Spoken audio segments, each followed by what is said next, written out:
Shalom,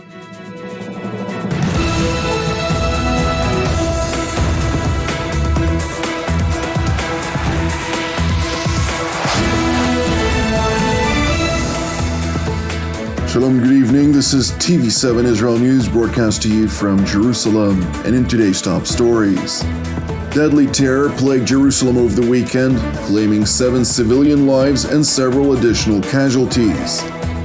An Iranian defense manufacturing site was struck over the weekend, drawing a pledge by the Ayatollah regime to persist with its nuclear activities. U.S. Secretary of State Antony Blinken arrives in Jerusalem for talks with Israel's top leadership. Deadly terror plagued Jerusalem over the weekend, claiming 7 civilian lives and several additional casualties. The first attack took place on Friday evening at 8:13 p.m., shortly after a group of Jewish worshippers concluded a Shabbat service at the Avram synagogue in the northeastern neighborhood of Neve Yaakov. Upon exiting the synagogue, 2 terrorists, who were subsequently identified as Arab residents of East Jerusalem, arrived at the scene by car and opened indiscriminate fire toward the congregated Israeli civilians. Several minutes passed before police officers who were dealing with the riot in the nearby predominantly Arab neighborhood of Beit Hanina arrived at the scene of the attack and eliminated the terrorists. במהלך משמרת טיפלנו בהפרת סדר בבית חנינה. תוך כדי מתן הטיפול בהפרת סדר התקבל דיווח על פיגוע באזור נווה יעקב. מיד שהתקבל הדיווח צמצמנו למקום כל הכוחות, כאשר בהגעתנו לאזור הפיגוע הבחנו ברכב של המפגע הנמלט מהמקום. פתחנו במרדף אחרי המחבל תוך כדי שהוא יורה לעברנו. השבנו באש לכיוונו והרכב נעצר. המחבל ירד ממנו והחל לירות לכיווננו. בשלב הזה פרקנו מהניידת, חתרנו למגע והבאנו לנטרולו, ובכך מנענו הרג נוסף של חפים מפשע. The abhorrent act of terror, which was carried out on the International Holocaust Remembrance Day, regrettably claimed the lives of 7 Israeli civilians, including a recently married husband and wife aged 48 and 45, an elderly 70-year-old woman, and 4 men aged 20, 25, 30, and 56. Meanwhile, funerals were held for the majority of the Israeli victims. אתה הגיבור שלי, אבא. בחרת לקפח את חייך למען אחרים, ואני אנצור זאת בליבי לעד, ולהריץ אותך לעולמי עולמים, אבא.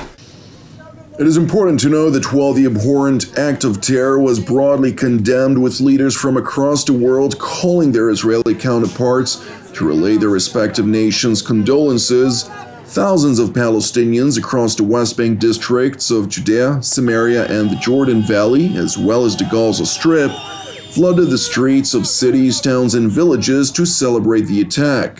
Moreover, the Western-backed Palestinian Authority released a statement in which it proclaimed that Israel bore full responsibility for the attack, relating it to mounting tensions and violence across the Palestinian-controlled territories, while the Islamist Hamas organization praised the deadly act of terror as an act of justified revenge over Israel's counter-terror operation, which killed 8 operatives of the Iranian proxy Palestinian Islamic Jihad in Jenin. The next morning, on Saturday in Jerusalem, yet another terror attack took place, this time at the upper hill of the city of David adjacent to the walled city. The terror attack was initially reported at 10:42 a.m.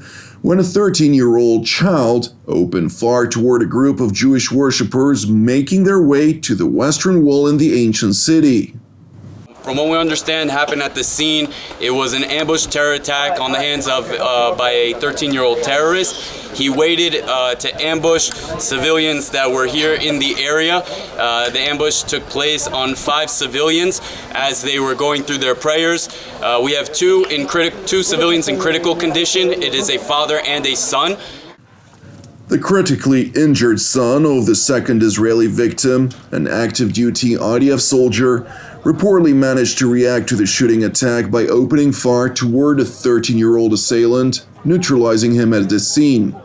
And while the wounded terrorist was taken to a nearby hospital for life-saving treatment, police highlighted the unfortunate reality in which terror organizations are actively encouraging and inciting children to carry out attacks against innocent civilians. Meanwhile, during the Israeli government's weekly cabinet meeting in Jerusalem, Israeli Prime Minister Benjamin Netanyahu relayed a speedy recovery to the wounded who sustained separate degrees of injuries. אני בא עכשיו מבתי החולים שערי צדק והדסה הר הצופים. שם ביקרתי את הפצועים משני הפיגועים הקשים בירושלים. כולנו מאחלים להם רפואה שלמה ומהירה. אנחנו גם מחזקים את הצוותים הרפואיים שמטפלים בהם במסירות אין קץ.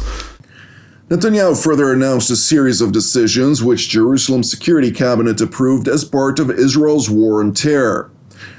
אנחנו התאמנו הבוקר את ביתו של המחבל שביצע את הפיגוע הנפשע בירושלים, ובהמשך ביתו ייהרס.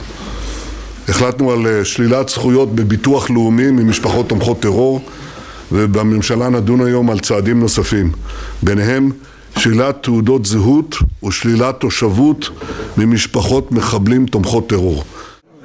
The Israeli Prime Minister also continued by asserting that a series of measures will be advanced to further bolster Israel's presence in Judea and Samaria as a response to the acts of terror which aim to uproot the Jewish people from their ancestral homeland. כמו כן נחליט בקרוב על צעדים לחיזוק ההתיישבות ביהודה ושומרון כדי להעביר לטרוריסטים שמבקשים לעקור אותנו מארצנו שאנחנו כאן כדי להישאר.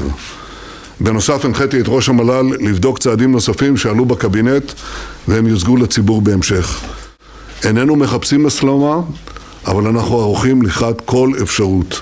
התשובה שלנו לטרור היא יד קשה ותגובה עוצמתית, מהירה ומדויקת. Turning to Iran, where a coordinated drone attack reportedly struck a sensitive Iranian defense installation in the city of Isfahan. The sophisticated strike of the heavily guarded compound, which reportedly included a manufacturing site of both offensive unmanned aerial vehicles and ballistic missiles, among other unknown components, clearly caught the Ayatollah regime by surprise, as it quickly sought to diminish the purported impact by claiming falsely that Iran's aerial defense array managed to intercept the incoming drones. Nevertheless, speaking next to visiting Qatari Foreign Minister Mohammed bin Abdul Rahman Al Thani, Tehran's top diplomat proclaimed that the actions of the Islamic Republic's enemies will not impede the Ayatollah regime's determination to advance its nuclear program. دشمنان ملت ایران برای ناامن سازی جمهوری اسلامی ایران و ناامن سازی کشورمون انجام دادند.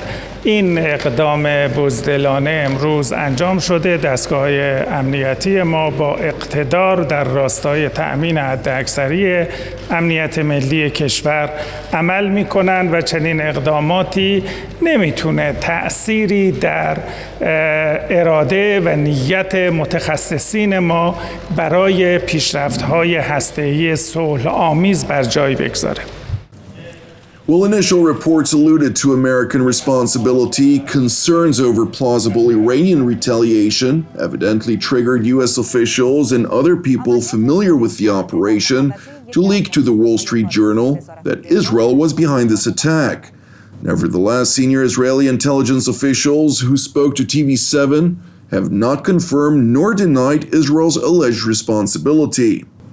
Meanwhile, Moscow's Kremlin spokesman Dmitry Peskov condemned the attack on Iran's defense facility and revealed that Russia's intelligence agencies are investigating the incident, since there are only a handful of countries capable of executing such a sophisticated strike. Наши службы анализируют сейчас информацию, получить более-менее полную картину произошедшего. Но в любом случае можно только осудить любые подобные действия, которые направлены против суверенного. Meanwhile, in Cairo, ahead of his visit to Israel today, U.S. Secretary of State Antony Blinken, speaking alongside his Egyptian counterpart Samih Shoukry, responded to a question regarding Washington's joint efforts with Jerusalem and other partner capitals in the region to confront Tehran's malign ambitions. For the United States, as well as for many of our partners in the region, it is very important that we continue to deal with and work against, as necessary, various actions that Iran is engaged in throughout the region and beyond the region that threaten peace and security and human life. We see that in the region with its support for terrorism. We see that for its support for destabilizing actions in a variety of countries. And now, of course, we're seeing that in a very different part of the world with its support for Russia's aggression against Ukraine with the provision of drones and potentially other military technology. And of course, we see what's happening on the streets of Iran as people are simply trying to stand up to be able to voice their views and are not being allowed to do so. So this is something that's part of the conversation that we're having across the region. It is important to know that the remarks by Washington's top diplomat were made as unidentified aircraft struck Iranian weapon shipments in Syria 3 separate times over the course of the past 48 hours alone. The separate convoys were said to include sophisticated weaponry, which were reportedly earmarked for the Iranian proxy Alfa brigades, which consists of Shiite Afghan militants who pledged their allegiance to the Islamic Republic's supreme leader, Ayatollah Ali Khamenei, and are primarily entrusted under guidance of the RGC's Quds Force with Iran's smuggling efforts from Iraq into Syria.